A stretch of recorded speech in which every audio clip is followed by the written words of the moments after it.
All right. Well, thanks everybody. My name is Kevin Olsen. I'm the engineering co-lead of the Gitcoin product collective. So we're the product and engineering group inside Gitcoin, inside the DAO. So this is an overview of Gitcoin Passport, kind of what it is, why we built it, and how to get started working with our data. Although I think most of the folks here are attending because of the hackathon, and I think Orbis has done a great job of abstracting away our data. So I expect most of you to probably be using the Orbis SDK over ours. But just a little background on what this data is and what it could be used for.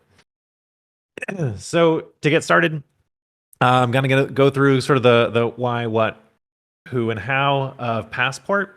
And the first off is kind of on the piggybacking on a topic and a presentation that Kevin Owaki gave on Sybil resistance in this infinite game. If you haven't seen that, check it out. There's links to it kind of around. Basically, he posits that there is this infinite game between Sybil attackers and people who have systems they need to defend from Sybil attackers. I had the chance to give that talk in Berlin here, and I felt like I really wanted to give this talk. So the second half of that talk is what I'm kind of giving here today to give you guys some idea about what the potential solutions are. But the main things he posits in that presentation, right, is that there are these high level requirements for any kind of solution to the Sybil resistance game, right? And the number one thing is privacy preservation.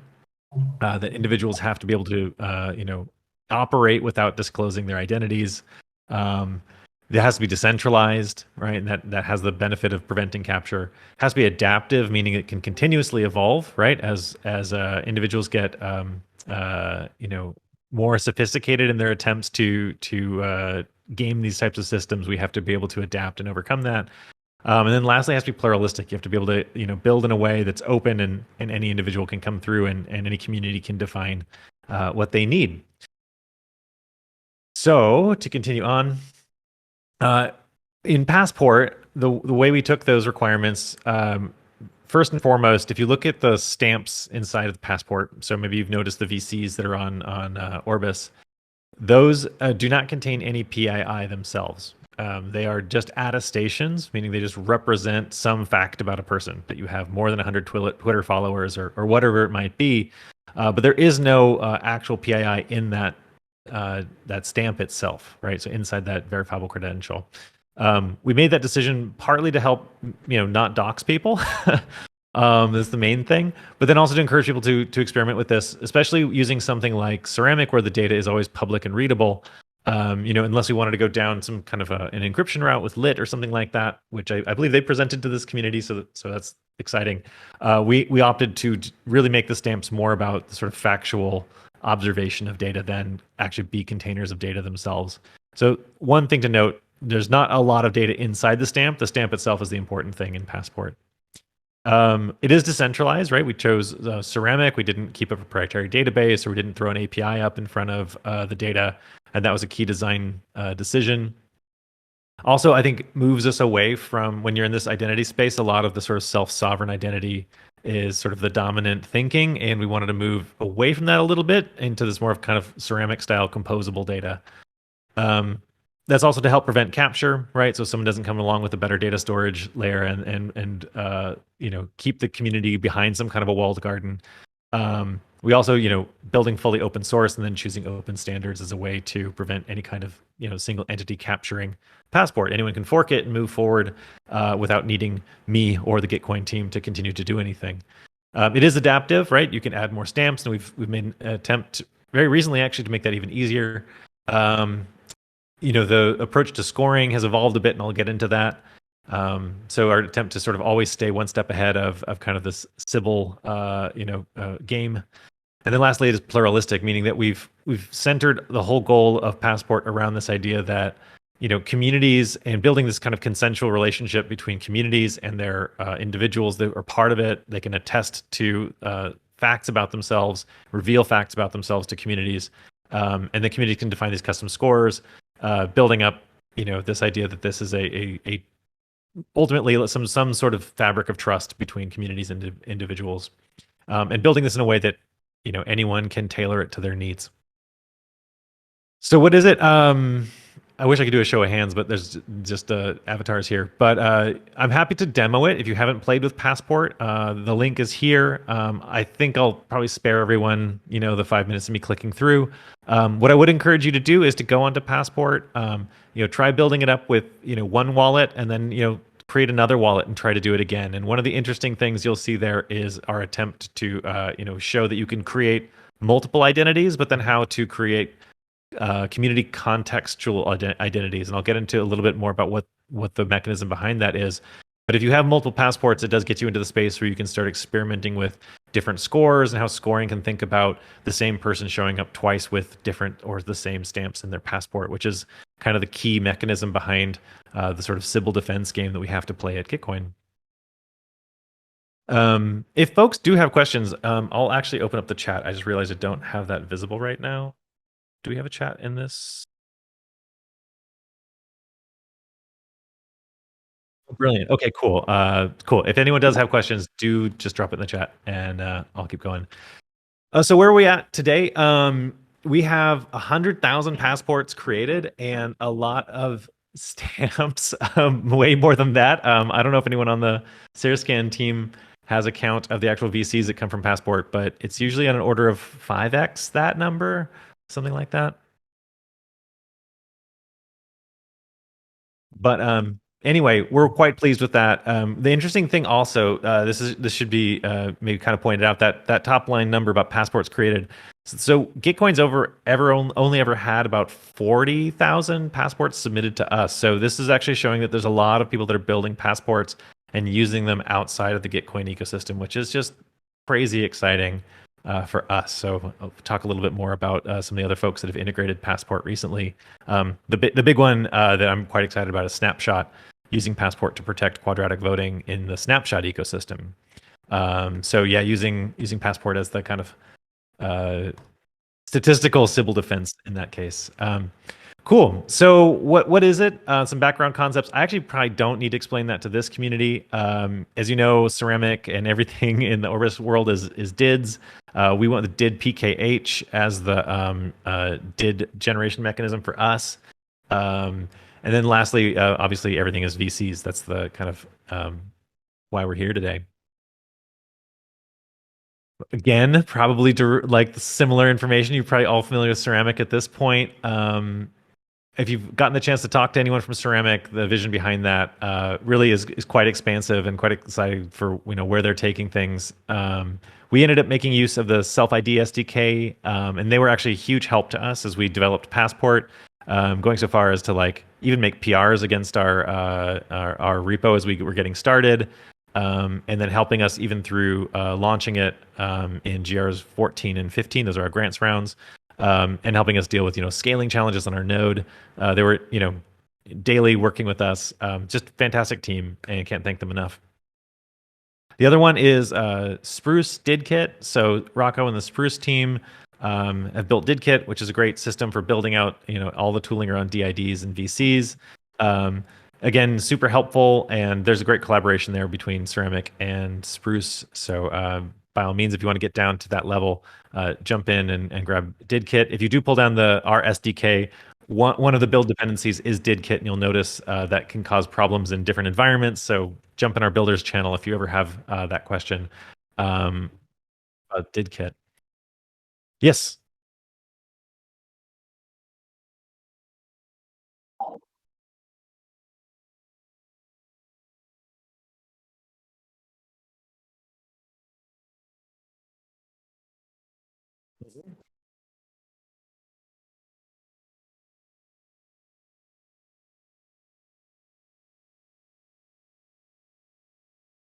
Yeah, so it really depends on where the source of that information is. You can build a credential for anything. So if you maybe it'll be worth it if I pull open Passport really quickly.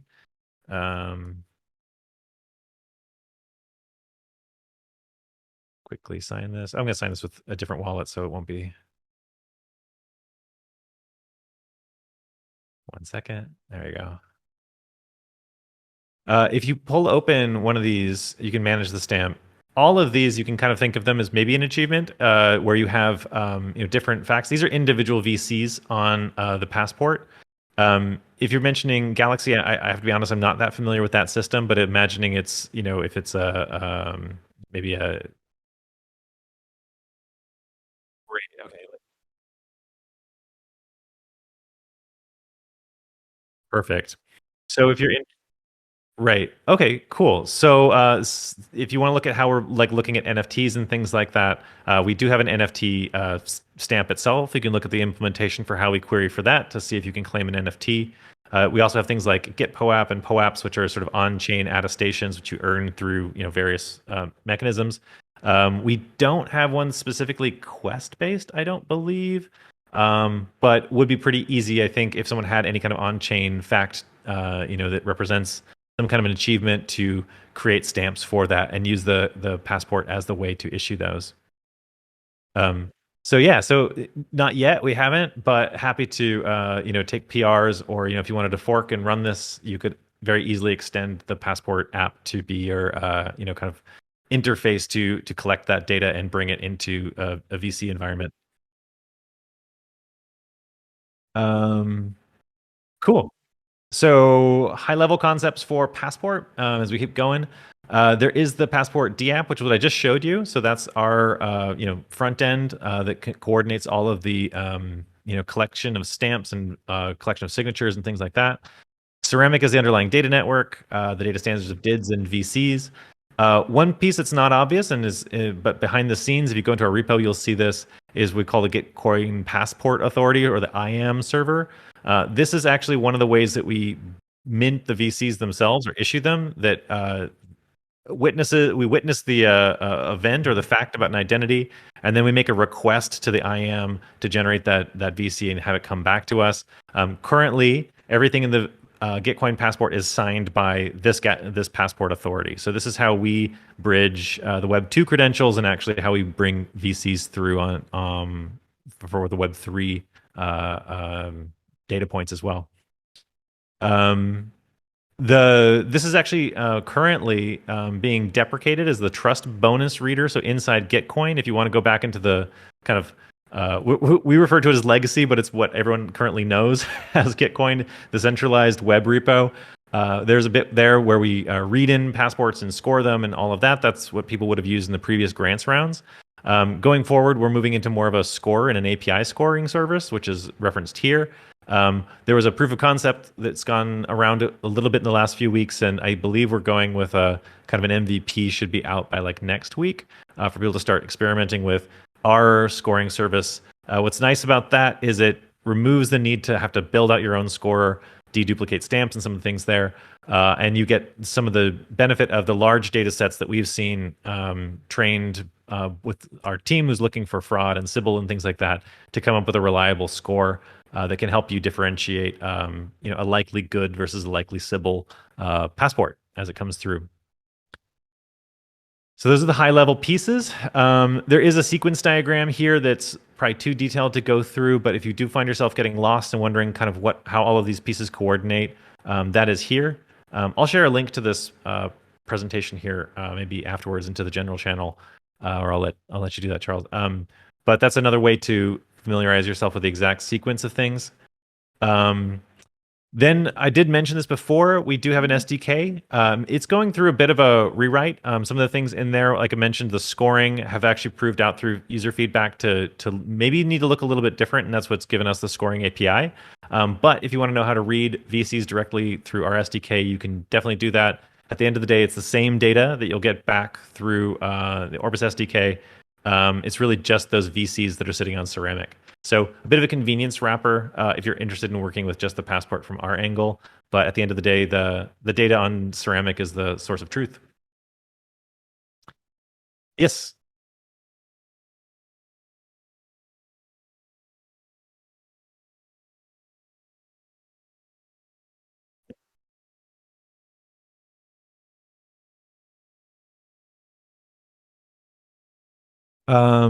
Potentially, yeah. So this is actually what I was referring to with the snapshot integration.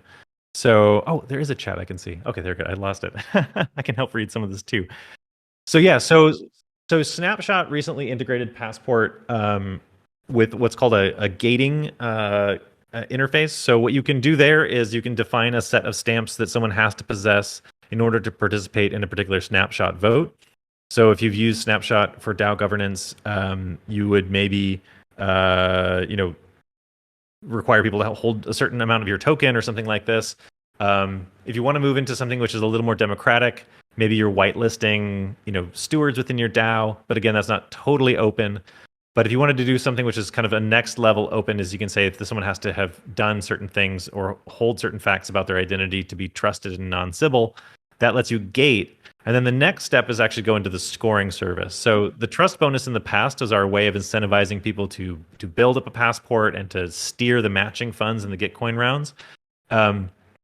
Where that's headed next is actually a scoring service, which is more of a raw score that any community can use to define their own sort of mechanism. So if you wanted to assign more voice credits in a quadratic vote, or if you wanted to create just a threshold, someone has to have a passport above a certain score in order to participate, that's where you would probably integrate there. So Trust Bonus was sort of the product name or wrapper around what was essentially kind of personhood scoring. We're bringing the kind of that personhood scoring service forward and hopefully making that a little easier to interact with. Question. Yeah, I see it now. Yeah, but that's good. I like the help. Not doing too many things at once. So behind the scenes, so actually what we're doing there is it's a pretty simple linear regression against data sets that we've built up over the last few seasons. So we've been looking at the behavior of people who donate in Gitcoin rounds and look for signals that give us a strong indication that these are Sybil or non-Sybil users. So there's a whole group within the DAO at Gitcoin called the FDD, the Fraud and Defense Fraud something. I forget it. We just call them the FDD. They have built up these data sets, and we use those to train a weighted scorer. So as you put a passport through the score, you'll get back an aggregate score that gives you an idea of, are they below or above a certain threshold? And we'll publish that score with the threshold you could use to get, strong indication if someone is likely Sybil or likely non-Sybil. So couple different approaches there taken, but at the end of the day, it was a pretty simple kind of regular regression that we used. So yeah, keep the questions coming. Where was I?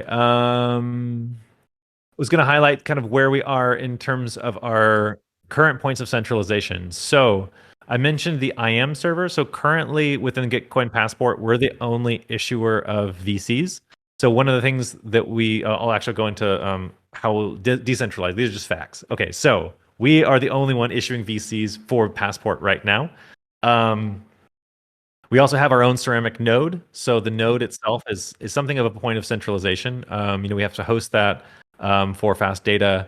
We're not pulling that across the whole ceramic network. And then scorers. So we have, as I mentioned, any scorer has to have a backend. One of the reasons for that is I was mentioning the ability to create multiple passports or detach the same stamp against a passport. Currently, Passport is not doing any kind of deduplication. If you lost your wallet and you needed to create another passport, you could attach the same Twitter account to that new passport. There's nothing to stop you, no business logic going to stop you at the passport layer.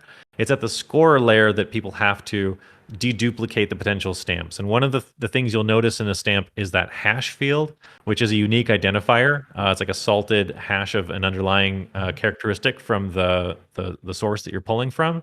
So you could see that same stamp has been submitted to you previously on another passport, but ultimately, any scorer that needs to defend against Sybils should be looking at that field, which does require the introduction of a database or some kind of a backend as part of a score. So any scorer will need to have this. That said, we are looking also about bringing scoring on chain, which would change that a little bit, and then you do get some more sort of decentralization at that point. But for the kind of current, SDK-based scoring, there's going to be some centralization there. But how do we fight that? Ultimately, the IAM server, it'd be amazing to get some other folks to host, VC issuance services. And I know that there's a couple in the community here. We've talked to Krebit and some others. Would love to make Passport a little bit more sort of polyglot and be able to sort of see those VCs and read them in, as well as just have other people who fork, the passport and start their own IAM servers that they can start issuing those. I'm very interested in the idea of like keeping this kind of list of trusted IAM servers and building that out as kind of some kind of a community. But currently, we are the only ones that are issuing VCs that are part of the kind of Gitcoin VC and scoring ecosystem. But that's not something we want to maintain. We really want to open that up and get more and more people issuing VCs and even writing into the Passport streams themselves. Our ceramic node, like I mentioned, for user experience has been kind of a single point of not failure. That's the wrong word. What am I trying to say? It's a point of centralization. We are really looking forward to some of the upgrades from Ceramic around ComposeDB. I like, on their roadmap, they're talking about the idea of like synchronizing data across nodes. Some of that stuff looks really exciting. So kind of stay tuned there. And then scoring, like I mentioned, we've built out this sort of weighted score that's pretty basic. We've then built our own scoring API. Again, that's all open source, and we hope that people will start forking that and experimenting with different scoring opportunities. There's also been a recent hackathon at the Gitcoin DAO where we had an open data effort to have people look at different scoring systems and ways of identifying, Sybil behavior within a large community like Gitcoin. Looking for more and more opportunities like that to bring, the best of data science into contact with scoring and Passport. So more on that too. And then I guess I also mentioned that we have some work in progress on bringing scoring on chain, which I think would also be a really great way to help drive a different kind of adoption, different communities to it. So I see a question there about importing on-chain data. Do we need to register a custom stamp manually? Yeah. So currently, our stamps are sort of single facts, meaning you would have to go into the platform section of the repo, look at how we've built that, and within it's not the easiest. It's maybe 100 lines of code, maybe a little bit more. Define another stamp and bring that through, and that would give you the ability to have another platform that's able to create stamps in the Gitcoin Passport. I do wonder how people can sort of like attest to arbitrary on-chain facts and what that might look like, but we've not designed for that yet. Still kind of manually defining those or writing them in code in the Passport. So we've had a handful of folks reach out to us. So ETHStaker was actually the first person to integrate Passport. They're defending their Discord. They have like using Passport as a way to detect bots or getting people to submit their Passport to get roles within their Discord. Bankless Academy built integration to stop token farming, and they've actually shared some interesting data with us. Snapshot, like I mentioned, recently integrated Passport to help with quadratic voting. And then Guild XYZ is also looking at bringing in Passport as a way to help define, their guild definitions. We have this channel in our Discord, so check out Passport-Builders. A lot of folks in there who are building. Some people, airdrop farming and complaining about stamps and things like that. So if you can see past that, there's definitely the core team is all in there, and great place to get some help or learn some things about Passport. So, I just talked about this, so I'm going to skip ahead. So then how to get started. If you want to interact with Passport directly, there's docs.passport.gitcoin.co, kind of a long URL though, but that gives you all of the background and should help you get started. Again, kind of maybe one TLDR on that one is recently we did do some refactorings around the way stamps are kind of built out. So if you're interested in building a new stamp, I would say reach out to us in the Passport Builders channel. You're going to get probably a better steer than the docs at the moment, but these are going through a refresh. Other than that, also the scoring, like I mentioned, the scoring API is going to be a better place to go, I think, if you're first experimenting with kind of personhood scoring.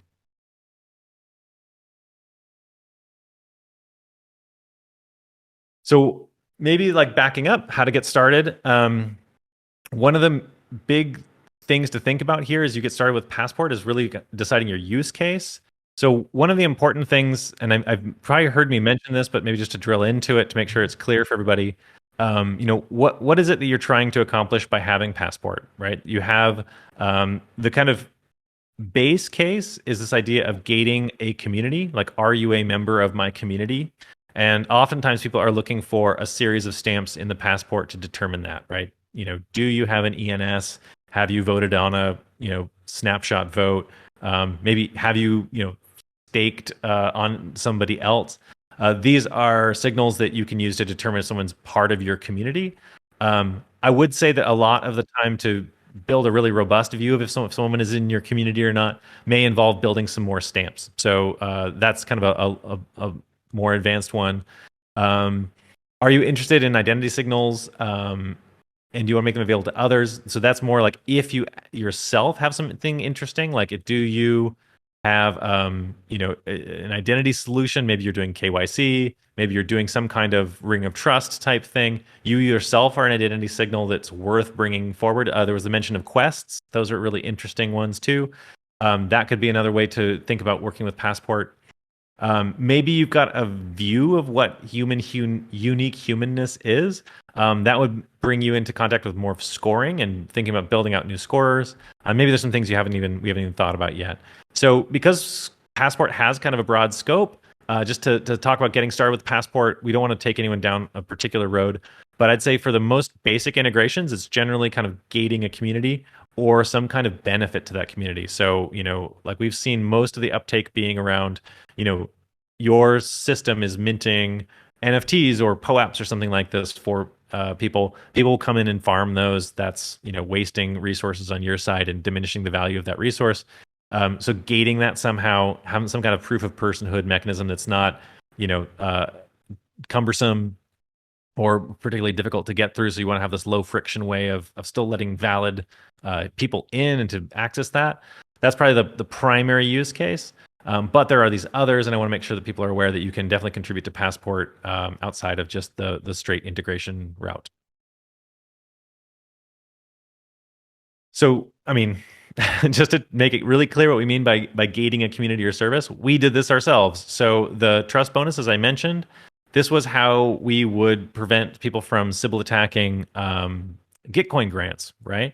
So if you came through and you filled out a passport and you submitted it, you'd get what was called a trust bonus. This was like I mentioned, a kind of a wrapper around a personhood score that would give you the ability to steer more or less of the matching funds. So if everyone's familiar with Gitcoin, you load up a handful of grants that you want to support, some public goods. You donate, a couple DAI to each one, and you see that it's getting matched out of this matching pool. And the way it's doing that is through a mechanism called quadratic funding. As everyone might know, quadratic funding is pretty vulnerable to Sybil attacks, meaning what's to stop me from taking my 10 DAI I want to donate and not just splitting it across 10 different wallets? And that would actually drive more matching to the particular project. Our answer to that is this, right? Is to have some kind of a personhood score attached to you, trying to indicate that you are a unique individual in this voting system, in this quadratic funding system. So we used it. We actually built Passport for ourselves, and think it's a problem that's not unique to Gitcoin by any means, and wanted to release this openly. So that was the sort of genesis of Passport. And one of the things that we're seeing most communities, integrating is for exactly this: is like gating a community or a service.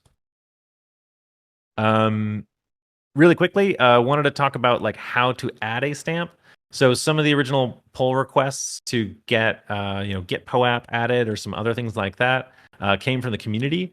So you can go in and actually look at the exact pull request there. That should get you started on like what's necessary if you have something like a quest or some other data that you want to bring in. I see one more question there about lit encryption. So we actually don't have lit encryption in our passport right now, meaning the standard Gitcoin passport is none of this data is encrypted, meaning it's all publicly readable, which is why we made the choice to not put any PII in there. That said, we have also used VCs in our grants protocol, which was not out yet. It's in kind of alpha, and there are some interesting grants coming up soon as we're testing that out.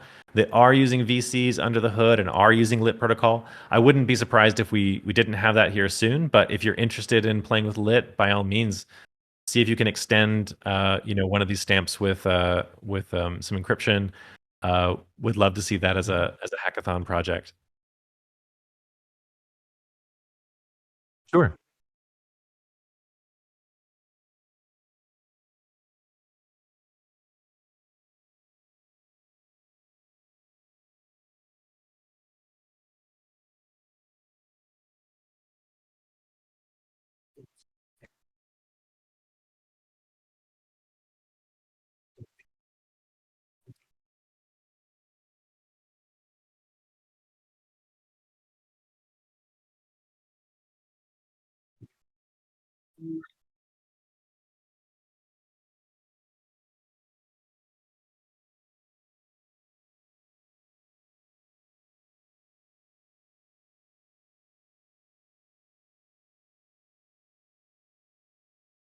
Right. Cool. That's great. Yeah. So one of the examples we've looked at for actual like kind of like private sharing of PII. So for instance, your Twitter stamp, if you were okay revealing that to some people but not others, you could put like your Twitter handle in as a lit encrypted field in the VC, and then you could with the programmable private key pair like actually say which groups would be able to decrypt it. So you could contain some kind of private information and reveal it to select decrypt entities, I guess, online. Um, just as an example of how you can have encrypted data at rest on ceramic that could then be revealed in different contexts. Just as an example of one of the things we've looked at. Um, cool. Some more integrations just to kind of help people orient themselves. The Discord was a nice, clean integration that came in from the community. So yeah, like I've mentioned, we're taking in lots of you know um, submissions from the community. We did have a previous hackathon. This one was actually a walkthrough. If you're looking to get started, this gentleman Rask made a pretty good walkthrough video. If you want to just like learn how to integrate Passport, I'd say that that's a pretty good starting point to get comfortable pulling in the SDK and getting started reading passports. Again, I think that that's kind of more using our SDK than the Orbis one. So I think for this hackathon might be kind of overkill. I think you guys should definitely stick to the Orbis route and think about how to use VCs creatively. But just as a piece of information, if you want to go down this route, one thing you should know if you do integrate Passport and actually Orbis, we should get you up here. I just realized we have this URL showcase.passport where we put up an example and link people back to where they can see the different integrations. Um, would love to get you guys up on this as well as any of the hackathons. If you have a project or a community that you end up integrating Passport, we're happy to showcase that and direct people to come take a look. This is a early version of what the passport scoring will look like. I'm actually gonna not tell you to go to these URLs and wait 1 week. This time next week we should have a better place for you to go for this. But this was an older presentation. You're actually going to have a UI which allows you to sign in with Ethereum and create API keys and define your score a lot kind of more clean than what we had here. But the basic proof of concept was there and played out. And then, yeah, lastly, I mentioned about the on-chain piece. Here's a kind of bit of a peek at what one of our contributors built with EIP 712 signatures as a way to validate VCs on chain. We'll likely end up deploying sort of standard scoring contracts that can be used in conjunction with others, and you can actually start gating on-chain interactions with Passport data here. I'd say probably in the next month or so. I'd say January, February for that one. But cool. That's kind of the high level overview. Would love to take any questions from the audience if anybody has any.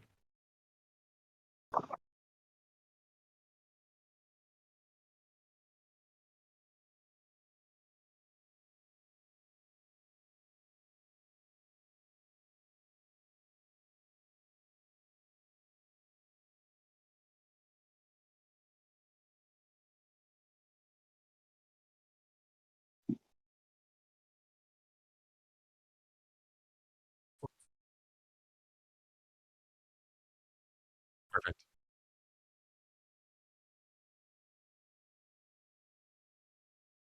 Excellent.